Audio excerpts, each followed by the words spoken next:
The politics of nepotism. The discourse is a salvo in a battle between two elites, the Nehruvian ancien regime and the new faction.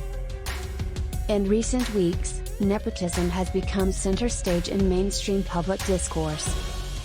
How do we understand this sudden upsurge, given that nepotism is not a new phenomenon?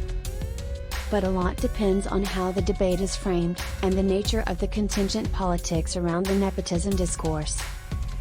In pre-modern societies, the realms of domesticity and work were merged, with the family playing a central role in determining an individual's entry not only into an occupation, but also the public sphere.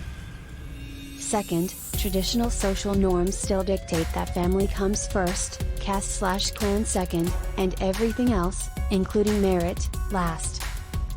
In India, where upper caste dominance across domains is well documented, nepotism extends beyond the family and operates along the axis of caste as well.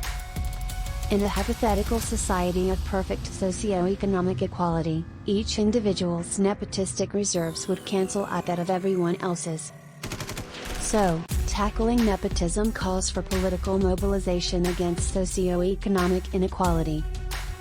But the theme of inequality is conspicuously absent in the nepotism discourse. The idea is not to call for a level playing field but to stoke the so-called outsider's desire to displace the insider as the new insider, without dismantling the insider-outsider structure as such. The key to understanding the nepotism discourse lies in the parallels it shares with the Anna Hazare-led anti-corruption movement. First, beneath the hood of moral righteousness, the nepotism discourse is also powered by right-wing majoritarian elements.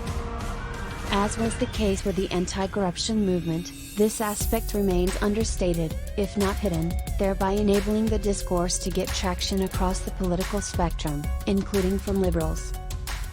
Second, the nepotism discourse is right-wing populist in precisely the same way that the anti-corruption movement was, with both having the same objective, to consolidate the base of Hindutva politics by channeling public resentment against traditional elites.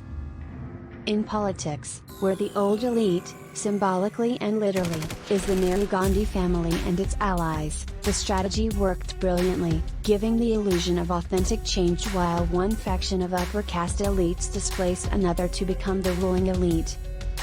Since 2013, several notables at the periphery of the Bollywood power structure have chosen to ally with majoritarian politics. But 6 years down the line, their strategic alliance with the new power elite in Delhi is yet to yield a meaningful change in their status vis-à-vis their own industry's power centers, which continue to be the same old families. In a society where a feudal sense of entitlement simmers beneath a veneer of economic modernity, aspirational upper caste with bottled-up resentments are legion in every domain. But a media-supported public campaign made it seem like it had, helping foment resentment against the UPA regime, which became synonymous with a venal elite that owed everything to the nepotistic influence of the Nehru Gandhis. But the anti-corruption mobilization had done its job, as a Trojan horse that enabled the forces of Hindu majoritarianism to capture power at the center. The increasing sophistication of right-wing propaganda and its layered execution through social media campaigns has meant that it rarely registers early enough on liberal radars. Nepotism is the latest instrument from the right-wing populist toolkit. At another level, Hindutva forces are using it to achieve three objectives: consolidate their upper caste base by appearing to empathize with their frustrations, translate status anxieties into resentments against sections of the elite that are yet to make a break with the Nehruvian consensus and embrace Hindutva, and, finally, communicate to recalcitrant sections of the liberal Nehruvian elite the same message that goes out to some MLAs whenever a non-BJP government needs toppling: switch sides or face the consequences. Fomenting new social antagonisms along the axis of the people/outsider versus the elite/insider is a proven political strategy of right-wing authoritarian populists.